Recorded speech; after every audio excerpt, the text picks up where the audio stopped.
11.4, circumference and arc length. Notice we are getting into circles, good old circles. Remember, circumference is the distance around the circle. You'll need to write this in your notes because it is key vocabulary. I know you've dealt with this before, but I'm going to emphasize some things you may not have thought about, like the fact that it's the perimeter around the circle. Next statement I'm going to say is this formula, C equals pi d, which is equal to 2 pi r, is critical. That is critical. Please write those down and go ahead and draw your circle with your radius and your diameter. Awesome. All right, I've gone ahead and gone to example number 1. We're asked to find the indicated measure, the circumference of a circle with radius 9 centimeters. Go ahead and write this problem in your notes, and let's solve it together. Now, remember, the formula is 2 pi r.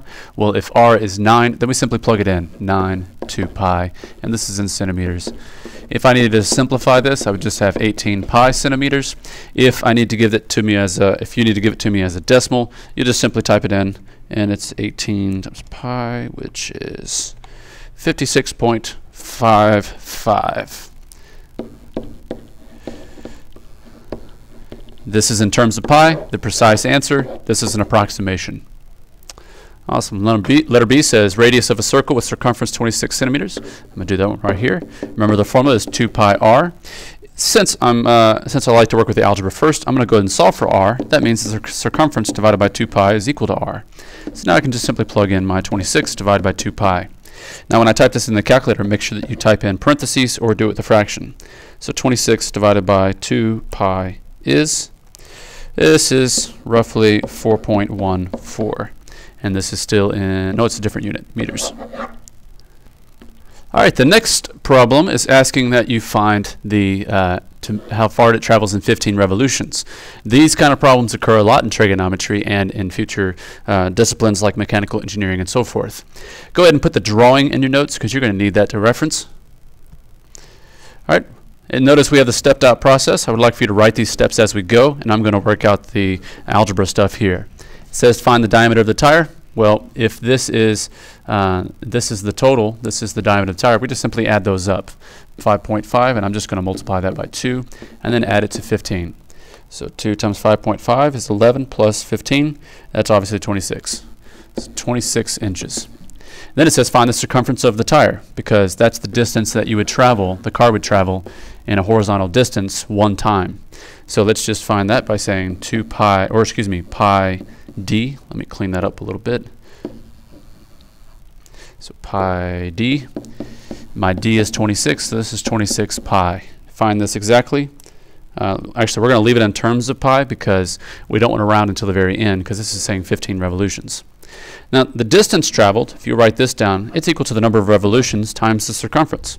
Well, the number of revolutions is 15. This is 15 revolutions. Multiply it by the 26 pi inches, and you'll get how far, sorry about that bell, you'll find out how far it travels in 15 revolutions. Well, that's 1,225.22, and this is inches.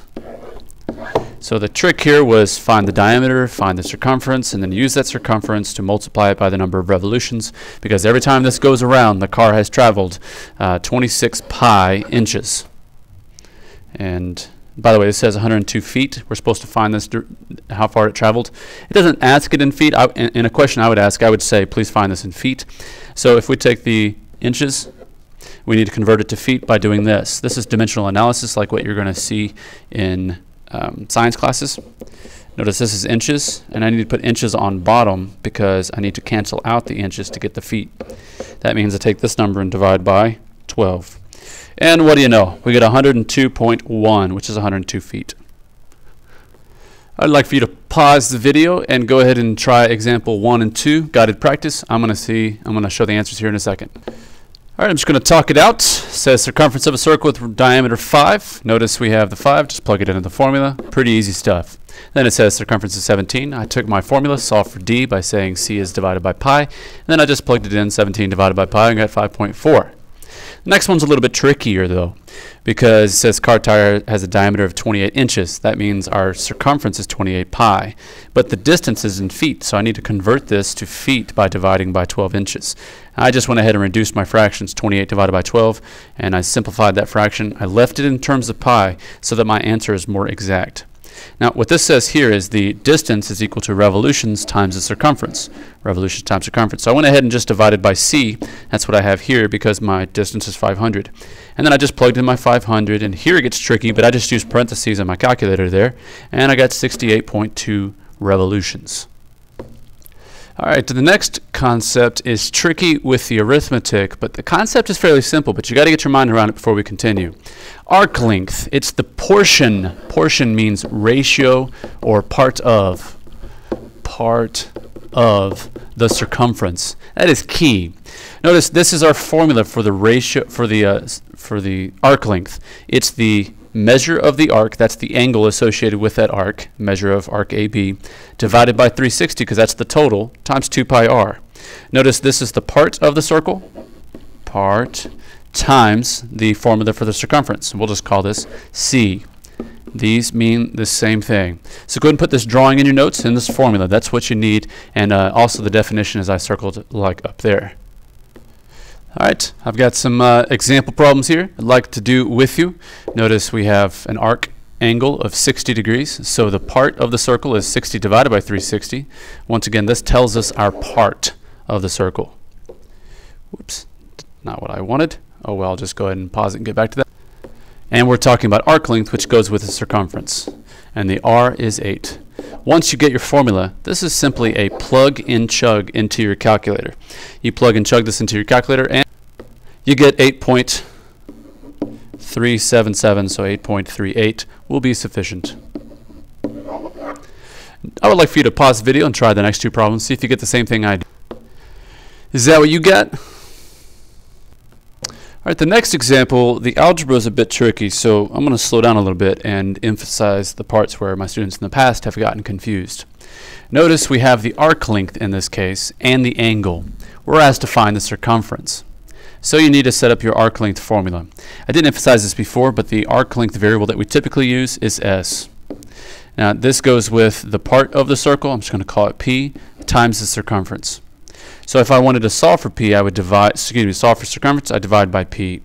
But unfortunately, the part is a fraction, and a lot of students get confused with the fraction. So I'm going to plug it in as this, and then I'm going to do the algebra. Now the arc length is 4.19. The part of the circle is 40 divided by 360.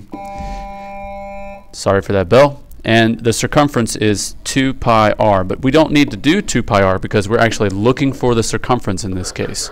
So we can just leave it as C. And I'm going to move some stuff around, and let me go ahead and do this. So we're actually solving for C.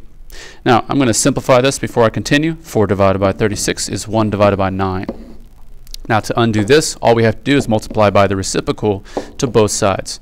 Technically that's multiplied by 9 too, the way I have it written, but whatever. And then you just do 9 times 4.19. That gets you a 37.71, and this is inches because we're just talking about circumference. I would like for you to pause the video and see if you get the same thing I do for part B. All right, just to emphasize some things that I did here, set up my equation. This is tricky because I had to solve for this, so I first multiplied both sides by 360, and I got this is actually a 0 there. It's in my calculator. And then I just went ahead and divided by all of this to get the measure of the angle RS. All right, this next one I'm just going to talk through, but I'm not actually going to do it because I'm running out of time on the video. It's asking that you find the total distance that the runner on the red is going. I zoomed in and I lost where I was at. Now, if these are actual circles, or half circles, semicircles, this semicircle plus this semicircle is a complete circle. So that tells us the, if we just use the radius, plugged it into the circumference formula, so circumference is equal to 2 pi r. And then we need to add that to this horizontal distance that is run on this part of the rectangular part, and that one too. So the distance is 84.39, multiply that by 2, add it to that. This is just a simple application problem. And that's it for the notes.